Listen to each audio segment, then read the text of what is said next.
A CBS 4 exclusive tonight, a father furious over the wrongful death of his 5-year-old son. Yeah, he says the Department of Child Services failed to protect his child. The father of 5-year-old Brayson Price says nearly a dozen people came forward to report the abuse of his son, but nothing was done to stop it. He's talking now only to CBS 4's Alexis McAdams tonight. The sweetest soul you could ever meet. I took him everywhere. He was attached to my hip everywhere we went, even at home. Brayson Price was just 5 years old when he died.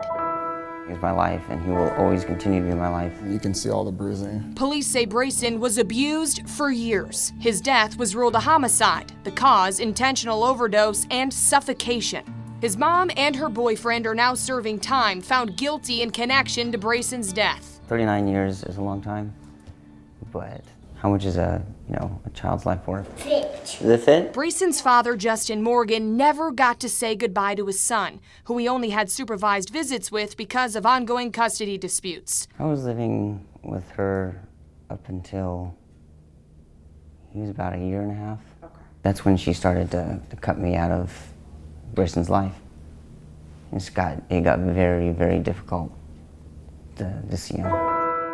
While Morgan was fighting for custody, police say Brayson was stuck in a living nightmare of repeated abuse. Court records even show Megan Price and Jason Ingalls Googled the phrases most painful forms of torture and killing techniques. The first time I called DCS was when he broke his leg. Court records show the extent of the abuse the little boy endured. Over the years, Brayson suffered a broken arm, broken femur, and numerous burns and bruises. In 2014, an aunt called DCS after she noticed a handprint and bruises all over the child's body. Then in 2015, someone called to alert the agency the child had a broken femur. Morgan told DCS his son identified Ingalls as the abuser. In 2016, a school bus aide called DCS, telling them she overheard Price threatening Brayson at the bus stop and that the child was covered in bruises. At that same time, Morgan says a school nurse checked Brayson for injuries every day, then sent the photos to DCS. One of them, he had a busted lip. She would constantly find bruises on him, all over his body. And she would take pictures. And she gave these pictures to DCS. And still the balls dropped. Within days, Price pulled Brayson out of school. She told investigators her son would self-harm. This is her story every single time. It's self-inflicted. He did it to himself. How can a 35-pound little 5-year-old boy hurt himself? About a month later, Brayson was dead.